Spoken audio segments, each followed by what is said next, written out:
How's it going, Coach? Sorry about that, dude. I thought you were dunking on me, man. I was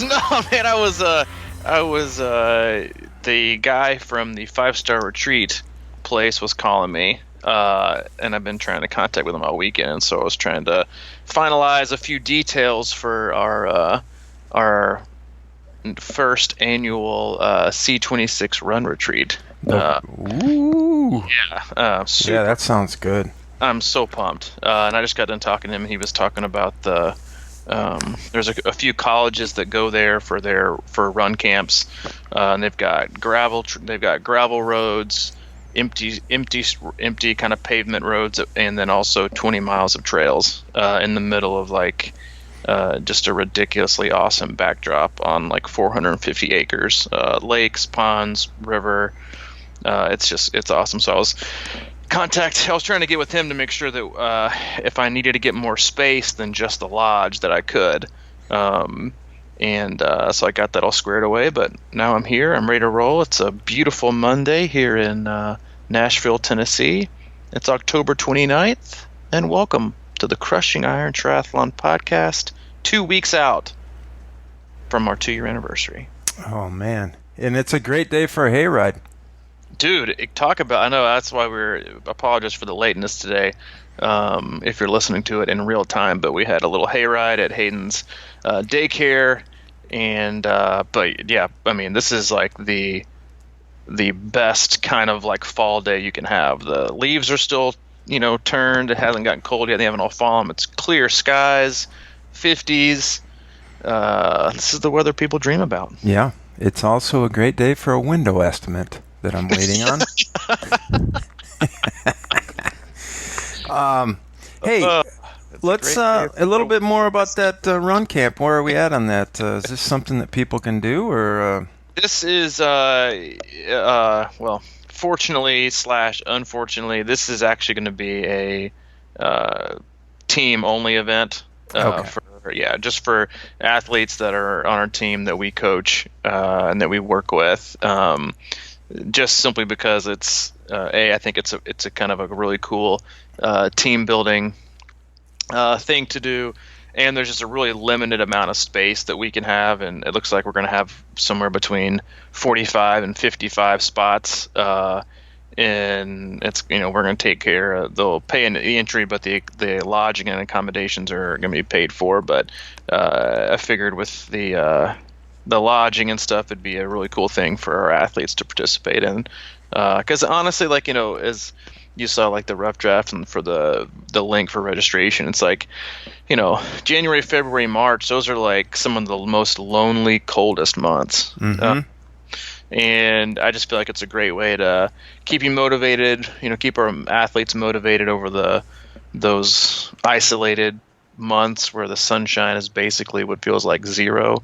But yeah, I'm super excited about it, and for a team that we have that's so spread out across the U.S., it's everybody kind of the way the team has been kind of constructed via themselves. It's everybody's kind of jonesing for something new. They get to see each other at camp, they get to see each other at races, and now they're now we get to see each other in February. We don't have to wait, all year. So it'll be a great time. I'm really, really excited that we were able to pull this off, and in such honestly, a beautiful location that, we originally had called it a run camp, but after looking at the website and all the things that they have, just on the grounds there for us to do during downtime, with a lake, canoeing, kayaking, hiking, riding trails, wildlife. It's a really, really serene place and a part of Tennessee that I'm very familiar with, and it's honestly just a great place to retreat and just kind of get disconnected. But I'm already super excited about it, and staying in a house with 45 other athletes is going to be I think we're probably going to just put a cam up, a webcam, and you guys can tune in for $9.99 a day and view what it's like for real world C26 athletes. Yeah. I'm in on that. Yeah, it's going to be awesome. But I'm excited, and it's a time of year you should be doing a lot of running. So That's true. Yeah. So, but yeah, I'm excited about it. And so, speaking of teams, man, I don't like to go down these rabbit holes, but I got to air this out, man. Our football seasons are basically over. Well, yeah, mine was over before it started, but which is refreshing. Which is, yeah, I mean, I don't even care. Like, I mean, I couldn't be any more uninvested in UT football right now.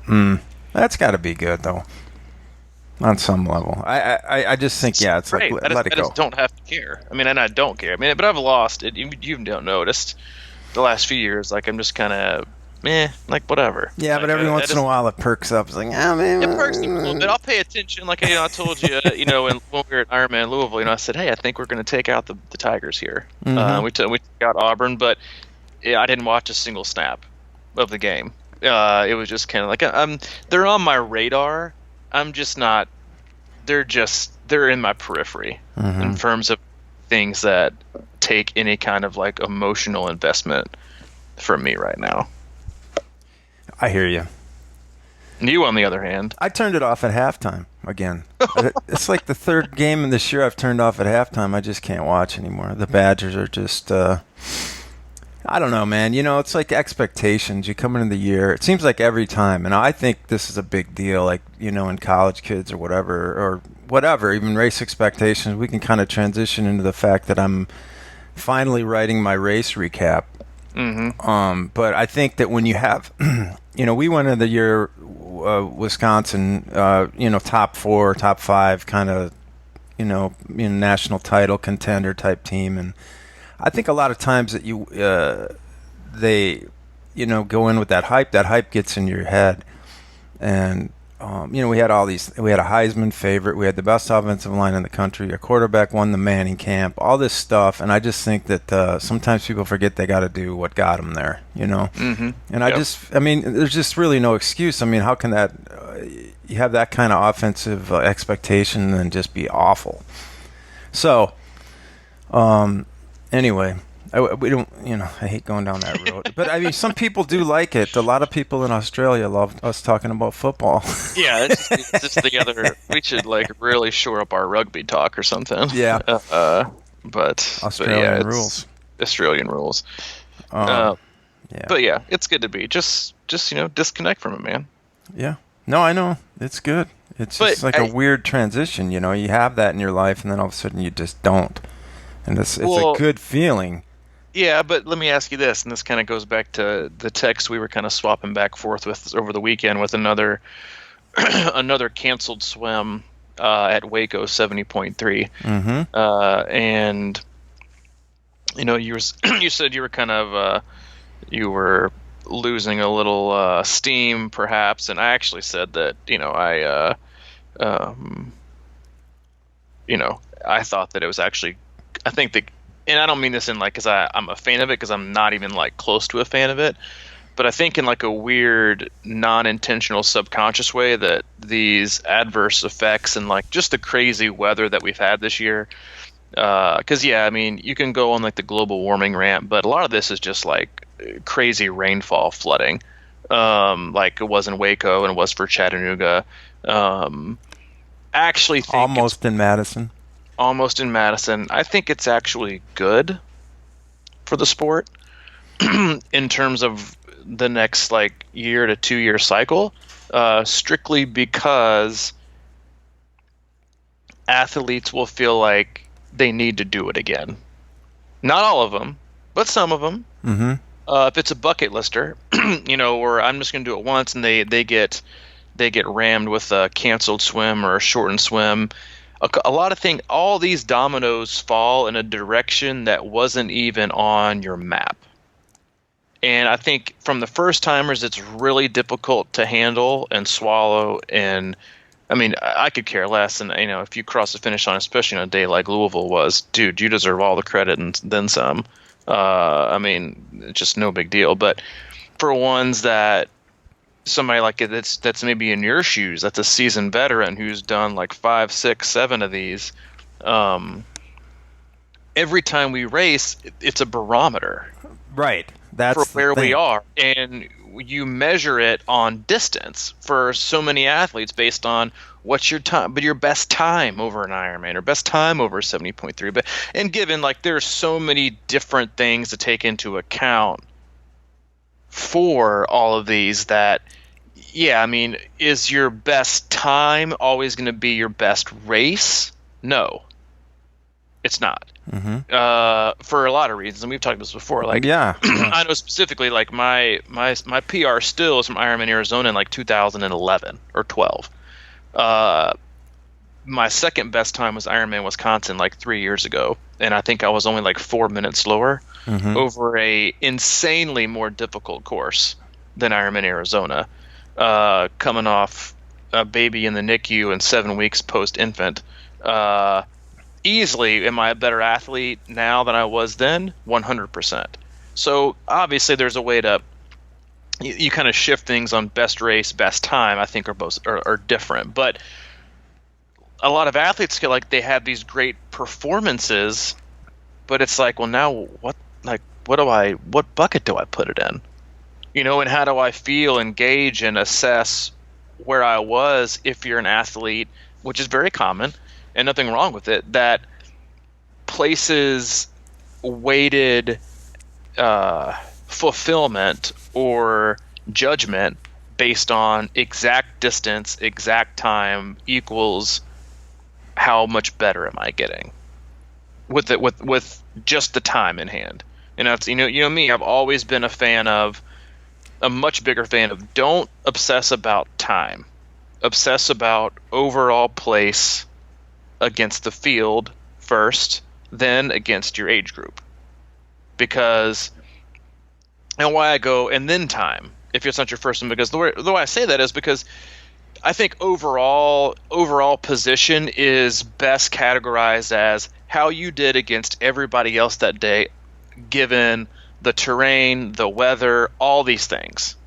Because if you go just by your age group, you could have just like, I mean, especially in like even your age group, in my age group, it's loaded. I mean, I could place like 15th in my age group in a lot of races and still place in like the top 20 overall. You know, because, you know, and so that's why I think you have to look at so many other different factors. But I think it's left a lot of people in that kind of no man's land area of, I had these expectations, circling all the way back to the football thing. It's like I have these expectations, and then all of a sudden other things change. So how do we now measure success with something that we're still invested in, that we know has changed?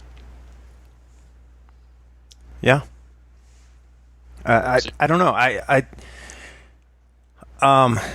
Like I said, I was writing this Louisville recap, and I've just been stewing on it, because I think sometimes too, it for me it takes a while to really figure out. You talk about people, great thinkers in history. I think they just sort of like, not that I'm a great thinker in history. I'm just saying that sometimes you have to really kind of let it sink in, and instead of just reacting. The report I would have written a couple days after is tremendously different than the one I was writing today, and a lot of that has to do with just reacting versus actually looking at it. And when I started breaking it down, I mean, like the first thing I said was, I don't want to write a typical recap of what happened to me that day. I wanted to know what happened and what I learned from it. And the first thing I said was, I was disappointed, and I kept thinking about that, and I was like, why am I disappointed? Why, and then is it okay to be disappointed? Because that was one of the things. It's like we come on here twice a week, and we kind of have, I don't want to say a burden, but just sort of like a responsibility in some ways to, keep it positive and try to inspire people, or help them get through tough times, or just keep pushing forward and find the good sport, like find enjoyment in the sport. And so I was struggling with the fact that, man, I want to be optimistic, right? And it just really wasn't happening. So I wanted to go down and break through my what happened that day, and like you said, I mean, first of all, that was my highest age group finish, for me. Mm-hmm. But so I started thinking about like what was the problem there, and I started breaking it down. It was the little things, man. Like what it came down to was I thought partially. This is kind of a weird thing because we always talk about don't burn your biscuits on the bike and everything like that. I think I in some ways may have played my bike not to my strength. In other words, there was some times when I thought I could have probably pushed it a little bit harder and maybe warmed up a little bit more or something. You know what I mean? Like I felt cold and kind of conservative versus racing a little bit. And this is small things. I don't mean like I could have made up 30 minutes or something like that, but I feel like maybe 5 or 10 minutes, for example, like I could have, like when we talk about when we go riding, sometimes how I'm slow to warm up or whatever, sometimes you just got to open those legs up and get that feeling. I didn't really feel like I did that as much as maybe I could have. And then the weird part was on the run. Now, I think I talked to you about, like, in my head, I had this, like, goal, right? So, of going sub-4 marathon. That was, like, this goal I had. And I had this plan going in and how I was going to start slow around 10-minute pace, for example, and then inch it down to like 9:30, 9:20 by the turnaround, and then just see what happened and see if I could pull this out. Well, a couple things happened on that run. I was talking about on the bike how I was going to the bathroom so much, and by the time we got to the run, it had stopped raining, and I was like, well, I can go to the bathroom on the run, but I didn't want to, so I hit a couple portalets on the first loop, maybe 3, and so I'm looking at this average pace I have going, right? Mm-hmm. And I'm hoping to get it down to 9:30 by the turnaround, and I was at 9:45 when I was about mile 11, and I was like, there's no way. I just didn't feel like that was going to happen, blah, blah, blah. But I didn't take into account that I probably, would have been more or less in that area if I hadn't have taken those breaks, right? Yep. So that was one thing that it just, for some reason, I couldn't keep it in my head that, like, that was reality, and I was actually running pretty well. And so then this 4-hour goal went way out the window right there, right? So I turned my watch off, and instead of going, okay, let's go for 9:30 pace instead of a 9:07 or whatever it was. Let's recalibrate and hit a different goal. I kept thinking that some miraculous, like, combination of aid station kind of food supplements or something was going to just propel me into this rocket fuel, and I was going to be able to pull this 4-hour thing off. I kept thinking about that instead of, like, just switching my game plan a little bit and shooting for that 9:30 pace. Instead, I ended up going 10:16 because I tried again to, like, just down below that 10:17 method you got nailed. Yeah, which I don't want to go into that, but do you think you trained yourself to 10:16? No, because that's the misconception of the 10:17 run is that the 10:17 has nothing to do with 10:17 pace. It's all about keeping your slow running at 10-minute pace, and then when you go below that, you walk until you get that 17. So, but towards the end of my training, I was more in like this 9:17 or like 8:45. So I was pushing my intervals at the end. I wasn't talking about that a lot, but my point is like, so with those bathroom breaks, with my miscalculations of not changing my goal along the way, with my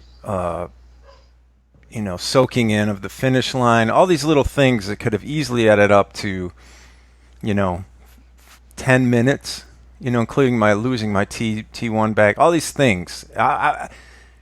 It would have been pretty easy for me if I would have kept my head and really stayed focused to be in the top 10 of my age group.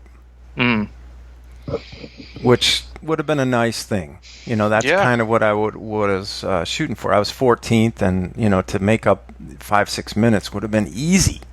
if I hadn't have lost my way. So. Or do you think that would have put you over a line and you would have had a worse time? So let me ask you this. Do you feel like you truly raced your best, or you just did the best you thought you could? Yeah, I think I did the best I thought I could. I don't think I raced my best. I mean, the one thing I said about the run too is like, yeah, you know, between that 2014 Louisville with the super hot day, and the day we had a couple weeks ago, the super cold day, I was like, okay, what was the harder race? And I think easily the bike was harder the other day. But there's no question that running in 100 degrees was way harder. Yeah. So in reality, that the run conditions on that Louisville day the other day or 2 weeks ago were actually pretty perfect. You know, because it wasn't raining. It was cool. Cool. It was cloudy. You know, there was no real obstacle there. But so I just don't know. I don't think that I think I had conservatism in my mind, which is great. But at some point, I don't know. It caught up with me or something. It's such a tough one, isn't it? Yeah. I mean, have you ever? Let me ask you this: have you ever left a race with only like one butt? I don't think so. You've all had. It's all been multiple. Yeah. And that is what I think is oftentimes the most under talked about aspect of this, what I think can be a really, really addicting sport. Is that athletes that take this on have a very, very, very high bar for acceptance. It is easily one of the most difficult aspects to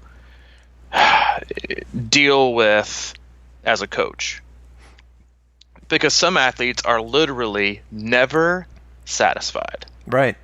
You can show them a list of 45 things they did great that they've never done before that were always better, and they will name you 2 that they could have done better on, or that they haven't achieved yet. It's so much of a what I would call like a futures sport. Yeah, but I think I can do this, or I didn't. It's all a future and a past. I didn't do this, but I think I can do this. And just it's so hard to find a level of acceptance of. But did I really? Like, listen, hindsight's always 20/20. Everybody. I mean, coaches, athletes, parents. I mean, everybody. Like, you can go through your whole life and everything is like hindsight's 20/20. Like, you know, I think I could do this. I think I could do that. I think I could do this, or I could have done this. But could you have? Yeah. Like, our mind has this way of convincing us that we are worse than we really are, or we deserve better than what we actually did. Yeah. And then that's where we all fall. And it's so difficult to like sift through the noise and the chatter that your mind, and sometimes but I think deep down in our heart is when we kind of like sift through and be like, all right, you know what? That's the best I had today. And if that's honestly what I can say, then I'm happy with it. But right. It's so hard. I think it's one of the most frustrating parts for me as a coach, to be able to watch athletes that improve so much but rarely give themselves credit, because they get stuck. And I'll use this as a personal example. So I used to be what I would call overweight, 220 to 225, pushing 230 at one point. I'm at least 60 pounds less than that right now, although I had a few cupcakes last night, so I'm not sure. But I blame my wife. But I still will look in a mirror and sometimes see a distorted view of, because who we are is always merged and blurred by who we've once been and the things we've once done. And then you also slap on a new color of who we want to be. So you're really always looking and feeling and sifting through 3 different athletes or 3 different people. The things we've done, the person we are, and who we want to be. Mm-hmm. And as an athlete, we do the same thing. We look at ourselves in a vacuum of the athlete we used to be, the athlete we are, and the athlete that we hope or think or want to work towards becoming.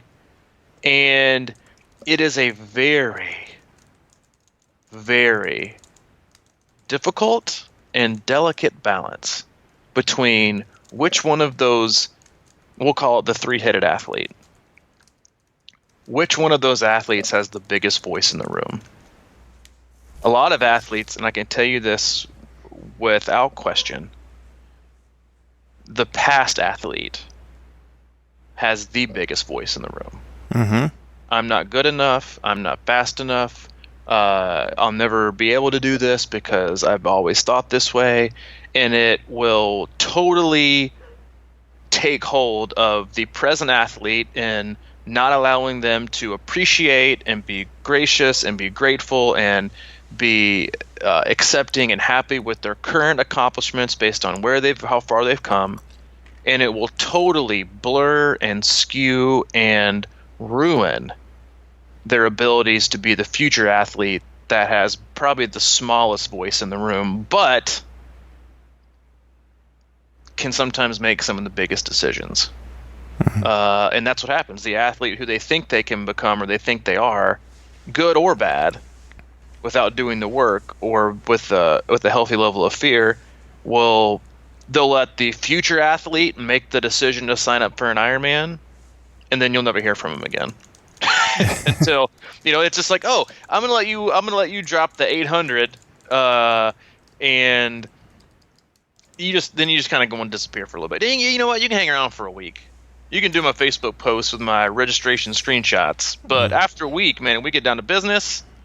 You can hang out a little bit, but now I'm gonna go back to my present day. I'm gonna hang out with my past athlete self, and then as we get closer and closer, and we go through hard times or motivation wanes or self doubt creeps in and energy is low and fatigue is high, well then a lot of times the past athlete takes over, and will drive the train to create a destiny that should be created by the present athlete for the future athlete, not because of the past athlete. Wow, that's pretty intense, and I think it can go the other. Right there, if I had a mic, I think I would drop it. Yeah, except for what about the other way? There's like a guy like me who's getting older, and starts thinking about that past athlete, and that's who I remember as somebody who maybe have been faster. I got to admit, man, I'm like looking at people tracking my race, and they're posting about Mike's crushing it out there, on the run and all the bike, and I'm sitting here thinking, wow, they think I was doing great, and I'm sitting here disappointed because is there a reality too that maybe I'm just getting older and I don't know if I can get faster? I don't think that's true, because I'll never believe that, but at some point I might have to believe that. But you have the ability to get faster. It might just look different than what your past self's version of faster looked like. Mm-hmm. You can't keep holding on to the version of faster. It's all because, yes, are you going to get faster with time? You can, but at some point you're going to reach that point to where you have to go backwards. But it's not backwards. You're using so let's look at it this way. You're in your 20s and 30s and probably 40s, and you're driving a pimped out coupe. And you're like a coupe.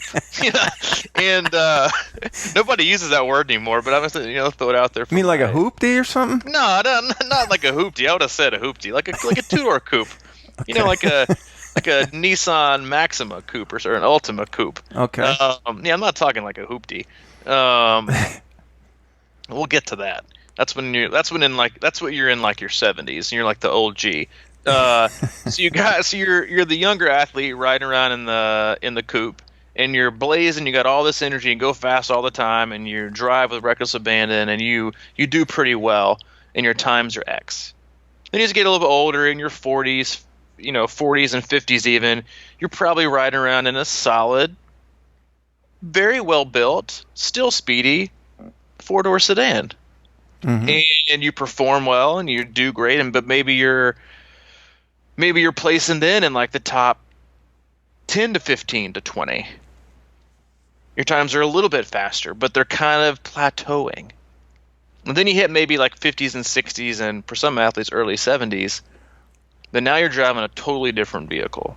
You're driving like the 1978 Land Cruiser, vintage. Still solid, still moves a lot, can get through anything. You're obviously durable, or you wouldn't be in the sport anymore, but you're placing in the top 5. Which athlete is doing better? The one with the fastest car, or the one going the fastest against the cars in their field? Mm-hmm. And that's kind of how you have to shift things going forward. Like, I know for me, I'm going to get slower at some point, but I think the point is not to, like, and I don't hate it, but it discourages me as an athlete first and as a coach second for a lot of times when I look at a post and say, I've gotten faster, but I'm doing PR, but I'm still not fast. Well, what is your definition of fast then? Mm. Like, where do we get these definitions of, like, okay, so 7:35 is my fast. 6:30 though, I'll never touch it. Or 8:45 is fast. Like, what's your definition of fast and why? Like, the point of the game isn't to come up with some arbitrary number that we can just become. It's to, like, wake up and think, okay, I've got to do X, Y, and Z to get to where I want to go. And if I do all these things, I will become a better version and faster version of who I am today. It doesn't have to be some random definition of fast based on, Triathlon Jill that lives 4 streets down that got on the podium in 3rd at the local sprint. Who cares? Like, none of it matters. It's how you talk to yourself and how you envision yourself, and then what you do with that'll actually determine what your outcome is. Not, I need to be 8 minutes is like fast, because then what happens is, like, sometimes you'll get to that point like, I never thought I could get this fast, or I never thought I'd be able to do X, Y, and Z. And as a coach, you like hear that, because not because of the pace, because if I've plateaued you, then I'm not doing my job. Right. My favorite thing hearing that as a coach, when I hear an athlete say, "Oh, I never thought," is, all right, good. Now, can we just get rid of the expectation and the barriers and the putting a ceiling on our ability and and all that, because it's all trapped in your former self. You just haven't let it go yet. And then finally your present self peeks its head and is like, hey, shut your mouth for a minute. Let me show you what I got. And then hopefully that athlete, the present day athlete, can take the wheel and do the rest of the driving. But you're always, I think, for most people, depending on who and how their old self is, even if your present day self is driving, you're always going to have your older athlete self in the back seat chirping. You can't do this. Mm-hmm. You won't be able to achieve this. Why even think you can make it on a podium? Why even think you could qualify for Worlds? Why? See, there you go. Skip another workout. Told you can't keep it up. You can't be consistent. See, this just isn't for you. And it'll cause your present day athlete self to veer over, to make bad decisions, or just pull over in a rest stop and be like, you know what? F it. You're right. I can't. Until something happens, and they're like, you know what? That's not me.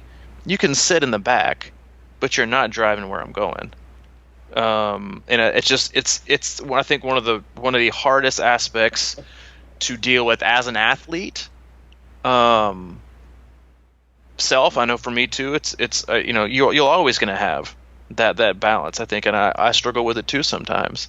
And then as a coach, it's also hard just to watch athletes give in to their past athlete self, because, I mean, let's just be honest. Your past athlete is much more driven by who you've been as a person and what you've gone through or done in life or been through and the experience you've had than it has anything to do with any athletic achievement whatsoever, period.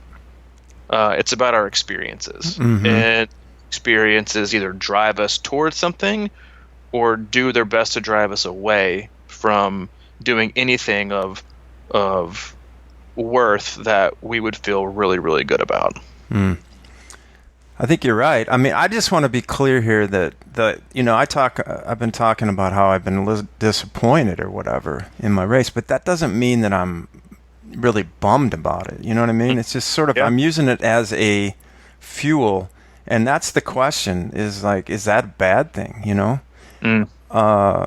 Because you're right. If you can't just sort of accept it, but there's always this, like, all right, let's go back to the drawing board kind of thing, right? I remember, we went to Chattanooga and we were watching, and after the race, one of our athletes, Tommy, and I were, I was kind of following him, and he was having a really strong day, and he was running really well, and I saw him about 6 miles before the finish line, and then, that back half of that Chattanooga course got on him a little bit, and I was talking to him after the race, and I could see that he was a little disappointed. And I was sitting there going, oh, man, you can't, you got to be proud of this, And I remember I was like digging into that space, and I felt a little bit weird because I knew he wanted to do a little bit better, and he thought he would do a little bit better, And it's sort of like, I really meant that he really did well, but I could totally empathize with the fact that he wishes he could have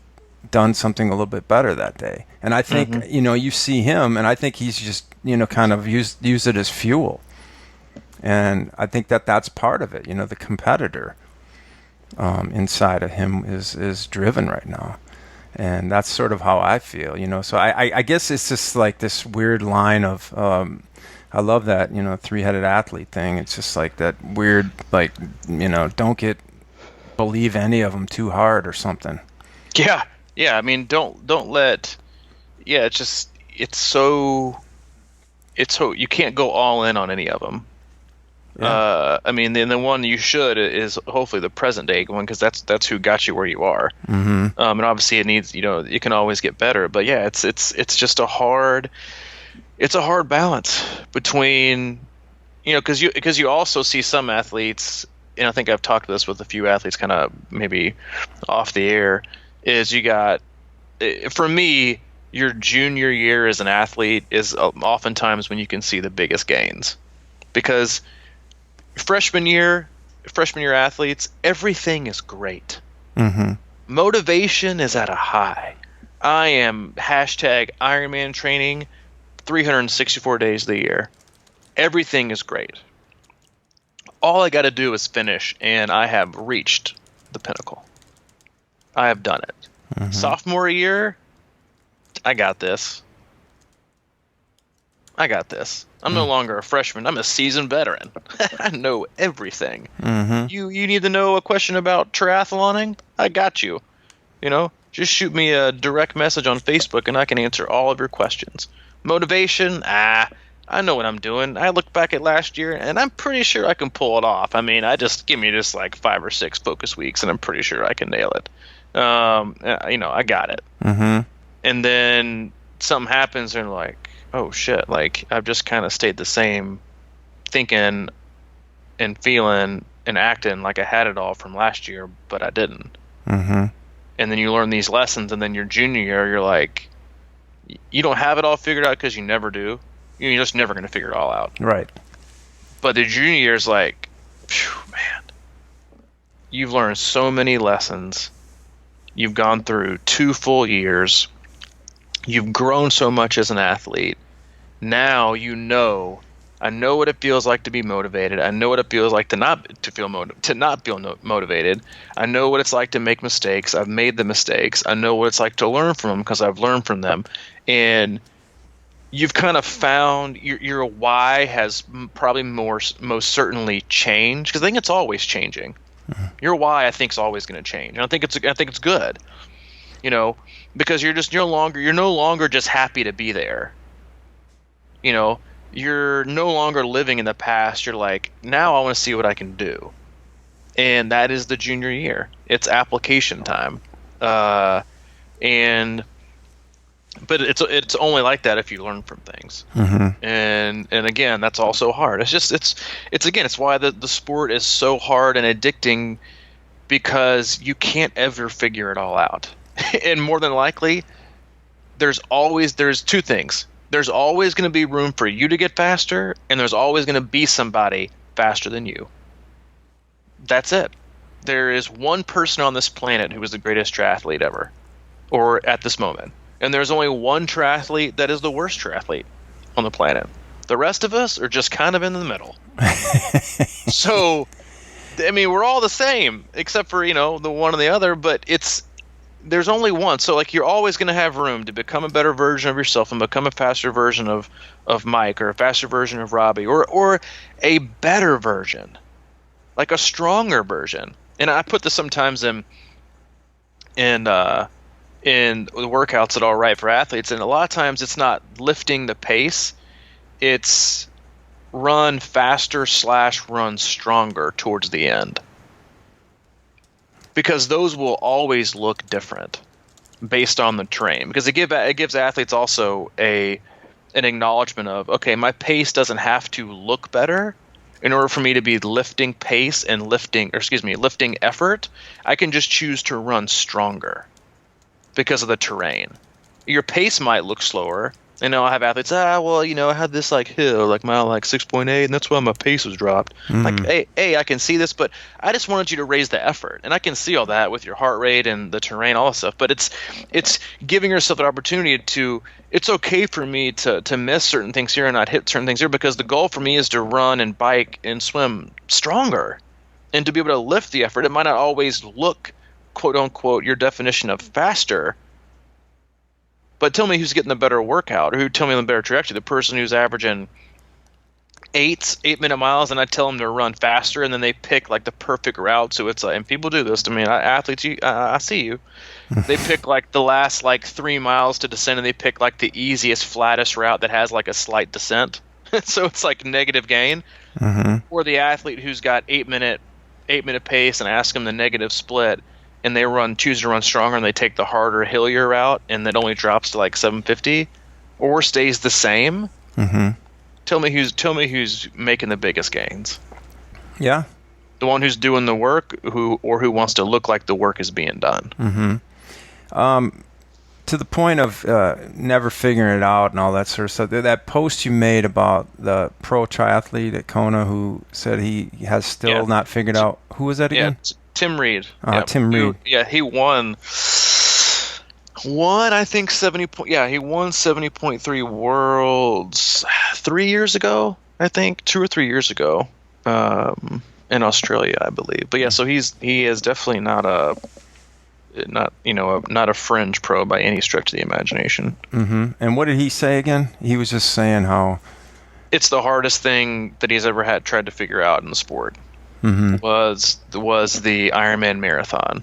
And it was kind of funny that he posted that, because it was a couple of days after we kind of went there on our podcast. It was the Ironman Marathon doesn't care about your VO2 max special test on a treadmill with your mask on in February, or your blood lactate threshold levels taken by Nurse John at the local lab spot. It's got nothing to do with that. And I mean, he didn't allude to having obviously figured it out, but he did say it's a strength game. Mm-hmm. It's who slows it is, and he didn't say this, but we said it's who slows down the least. Your top speed means nothing. Means nothing. It's how long you can hold your best pace without just falling apart. And you got to be strong to do it. But it is. I mean, so if you think the pros have it figured out, look at Lionel Sanders. He's the poster boy for not figuring it out, mm-hmm. or over trying to figure it out. A lot of times the best thing you can do to figure things out is to stay on the road you're on and just listen, you can never make tons of drastic changes and figure things out. You just can't do it, because now you're totally shifting the game. Mm-hmm. It's like when people eliminate like 17,000 things from their diet, and they're like, oh, dude, feel great. You know what it was? It was the gluten. Yeah. And like, dude, you also took away like 16 other things away from your diet. How the hell do you know that's not the deal? Mm-hmm. But like, or they're sleeping better, or they're like, yeah, I was feeling like crap. I was totally laboring, so I started exercising, and I cut out gluten, and I quit drinking coffee, and I gave up sodas, and I quit eating dessert.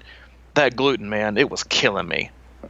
Or maybe it was because you weren't sleeping and exercising, and you were eating chocolate. It's like you can't. If you make too many changes, you're never going to figure anything out either. You're just going to be changing for change's sake without like some actual like basis to figure out what works and what doesn't work. That's why like drastic changes, like always make minor tweaks. Like, don't totally get off don't get off the interstate. Just change lanes for a minute. Don't do a U-turn and be like, oh, dude, let's take the back roads. Okay, maybe that's not the best route to take. It's like, yeah, we get what you're saying, though. You know what I mean? Like, just cool it. But yeah, it is like, so they don't have it figured out either. But it's, and I was kind of joking at Lionel Sanders, but seriously, like the dude changes something like every other day. And well, but yeah, even like the best athlete, the pros, they're still trying to figure it out. I mean, you saw a bunch of, one of our podcast favorites, Andrew Starkowitz, he was like befuddled and just bewildered and totally heartbroken, it sounded like, after Kona, because he thought he had it all nailed and figured out to perform X, and then he got done. He was like, I just don't know what happened. So it happens to everybody. Mm-hmm. It happens to the best, some of the best in the world. So if it can happen to the best in the world, it's going to happen to triathlete Tim in the cul-de-sac. Yeah. Yeah. And it's going to happen to Mike.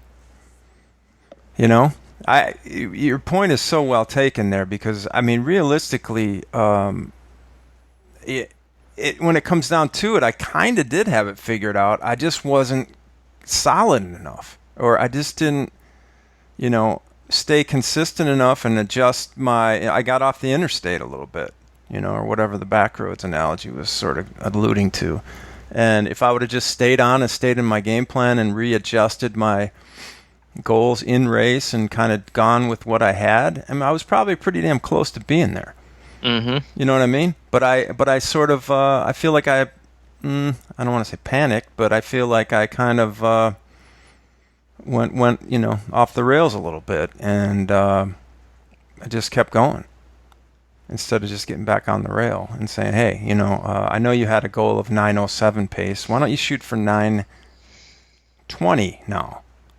Mm-hmm. And just see what happens. And then if that doesn't work out, let's go for 9:30 instead of going for 9:07 all day.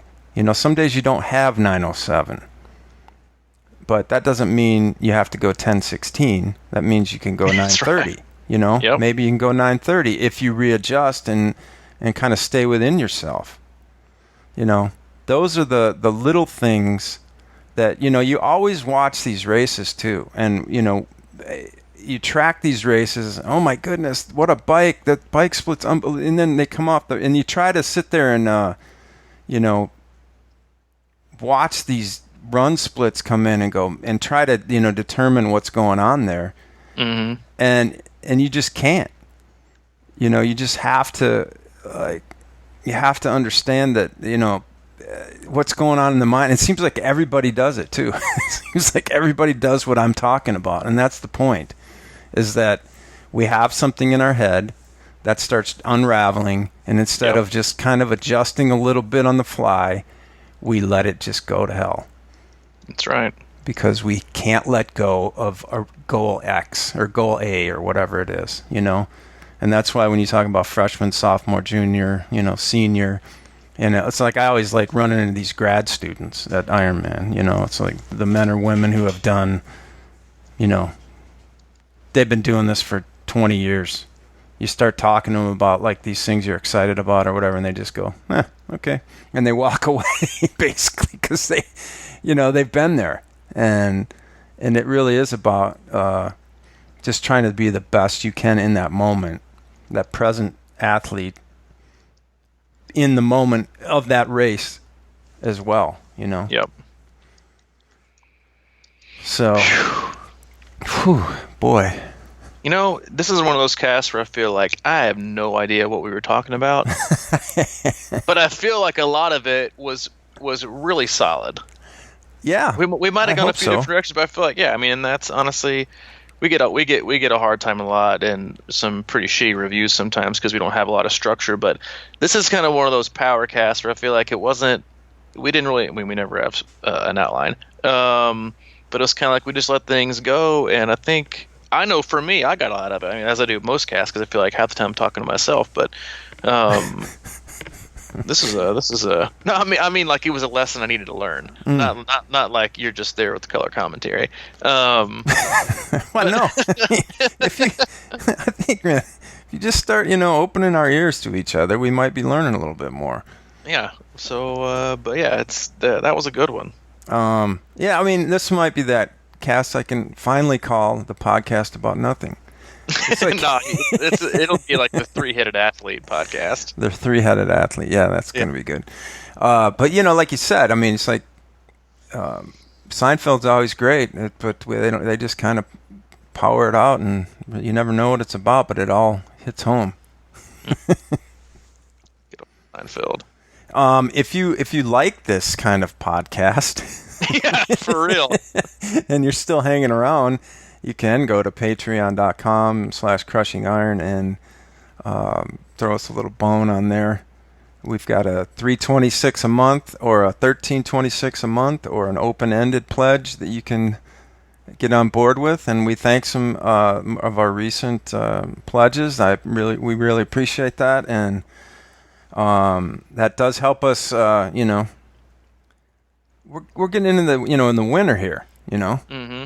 and we're going to keep this going, and we want to keep it going because it helpfully fuels you, and then you fuel us, and then it's just a big circle of love, and that's where we're going. So you can stop there. You go to crushingiron.com, of course. Check into the coaching plans and all the other stuff we got going there. And I spent a good chunk of the weekend working on finally the Ironman Wisconsin tribute video. Yeah, you've been catching a lot of flack for your lazy editing of a free video for people to consume. I know. It's like, what is going on there? This takes a lot of time to do these things. I've got it, and I hopefully should have it by tonight or tomorrow. The Ironman Wisconsin tribute video from 2018 of this year, which I was at. A couple pledges though might make it go a little faster. Yeah, pledge here and there might get it in. Here and there. Anything else you want to talk about? Any other news? That's it. I think hopefully by Thursday we'll have a nice. That's November 1st, I believe. We'll have a little announcement, some exciting things we can hopefully offer for a wider range of athletes going forward. I'm real excited about that. Mm-hmm. If you have any, like you said, if you have any questions or comments about swim analysis, which are definitely picking up right now, good for those people who are focusing on the swim. Get info on swim analysis, coaching, training plans, a couple spots left in our August camp. And you can go to crushingiron.com for those. If you have specific questions for Mike, you can go to crushingiron@gmail.com, or if you have specific questions for me or hate mail, you can go to c26coach@gmail.com.